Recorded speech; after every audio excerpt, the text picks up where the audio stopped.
হোলি খেলে নন্দ দুলাল হোলি খেলে ব্ৰজ সওয়াল হোলি খেলে নন্দ দুলাল হোলি খেলে ব্ৰজ সওয়াল ৰঙৰ উৎসৱ হোলীলৈ মাজত মাত্ৰ এটা দিন হোলি খেলে ব্ৰজ সওয়াল হোলি খেলে নন্দ দুলাল হোলি খেলে ব্ৰজ সওয়াল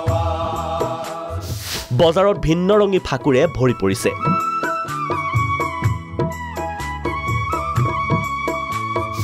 সমান্তৰালকৈ বিভিন্ন সত্ৰ থানত হোলীক লৈ ব্যাপক আয়োজন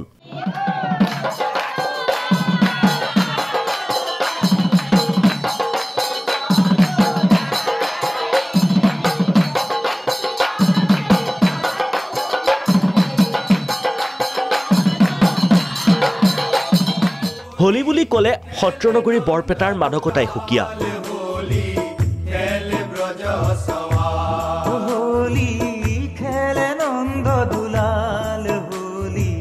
খেলে ব্রজ সওয়াল একক অনন্য বৰপেটাৰ দোল উৎসৱ হোলী গীতৰ অবিহনে নিষ্প্ৰাণ নিষ্প্ৰভ দোল উৎসৱ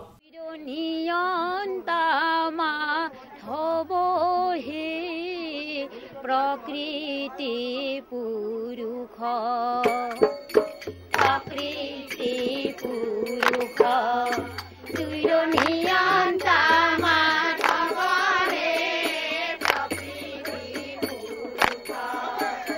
এইবাৰ বৰপেটাৰ হোলী গীতত কণ্ঠদান কৰিছে প্ৰখ্যাত বলিউডৰ কণ্ঠশিল্পী শংকৰ মহাদেৱনে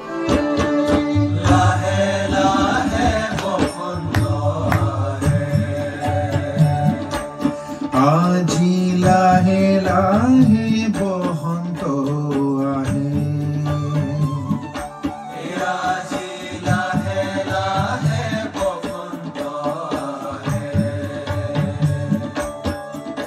শংকৰ মহাদেৱনৰ কণ্ঠত লাহে লাহে বসন্ত আহে আজি নবীন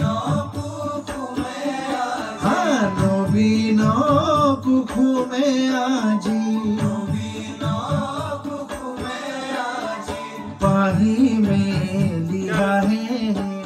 গীতটিত কণ্ঠদান কৰি অভিভূত শিল্পীগৰাকী লাহে লাহে বসন্ত আহে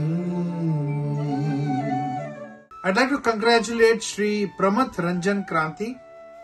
and Krishna Lahekar for creating this amazing holy song in Assamese, and I'm so thankful to them for giving me an opportunity to sing in Assamese language for the first time. And this composition is so beautiful, so soul touching, and the melody, the lyrics are so beautiful that I'm so happy singing it. Happy Holi, everybody. গীতটিৰ ৰচনা কবি গীতিকাৰ কৃষ্ণা লহকৰৰ আৰু সুৰ সাংস্কৃতিক কৰ্মী প্ৰথম ৰঞ্জন দাসৰ আমি সদায় চেষ্টাত আছিলোঁ যে ইয়াক ৰাষ্ট্ৰীয় পৰ্যায়ত ল'বৰ কাৰণে আৰু সেই প্ৰচেষ্টা কৈলা বাবাৰ আশীৰ্বাদত আমাৰ যোগাযোগ এবছৰমানৰ পৰা আমি যোগাযোগ কৰি আছিলোঁ শংকৰ মহাদেৱন মহাশয়ৰ সৈতে এইবাৰ তেখেতে গীতটো শুনি ভাল পাই আমাক প্ৰতিশ্ৰুতি দিলে গাই দিম বুলি আৰু তাৰ ফলস্বৰূপে গীতটো আমাৰ হ'ল আৰু ঢকুৱাখানাৰ ঐতিহাসিক শ্ৰী শ্ৰী বাসুদেৱ থান নৰোৱা সত্ৰতো তিনিদিনীয়া বৰ্ণাঢ্য কাৰ্যসূচীৰে আয়োজন কৰা শ্ৰী শ্ৰী কৃষ্ণৰ দৌল যাত্ৰা মহোৎসৱৰ বাবে ব্যাপক আয়োজন মহিলাসকল ব্যস্ত হোলী গীতৰ আখৰাত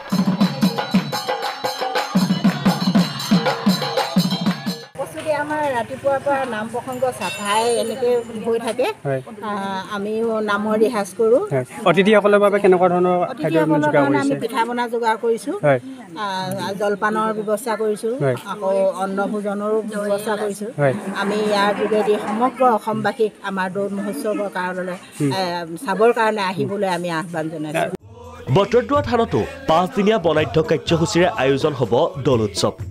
দৌল মহোৎসৱলৈ আহিবলগীয়া ভকত বৈষ্ণৱ আৰু দৰ্শনাৰ্থীক সেৱা আগবঢ়াবলৈ সাজু থান পৰিচালনা সমিতি আমি এই 5 দিনীয়া কাৰ্যসূচীৰে বটদ্ৰৱা দৌল মহোৎসৱ পূৰ্বৰ পৰম্পৰা ৰক্ষা কৰি পেলাই অনুষ্ঠিত কৰিবলৈ আগবাঢ়িছোঁ 17 তাৰিখে গণ সেইদিনাখন কৃষ্ণ গোসাঁইক কীৰ্তন ঘৰৰ পৰা সন্ধ্যা উলিয়াই আনি অস্থায়ী বেদীত স্থাপন কৰাৰ পূৰ্বে নোৱাই ধুৱাই নতুন বস্ত্ৰ পৰিধান কৰি ৰাম ধেমালি পৰিৱেশন কৰি এনেদৰে ৰাজ্যৰ চৌদিশে আবিৰৰ ৰঙেৰে ৰঙীন হ'বলৈ সাজু সকলো। Bureau' report, Prag news. Holi খেলে নন্দ দুলাল, হোলি খেলে ব্ৰজ সৱাল।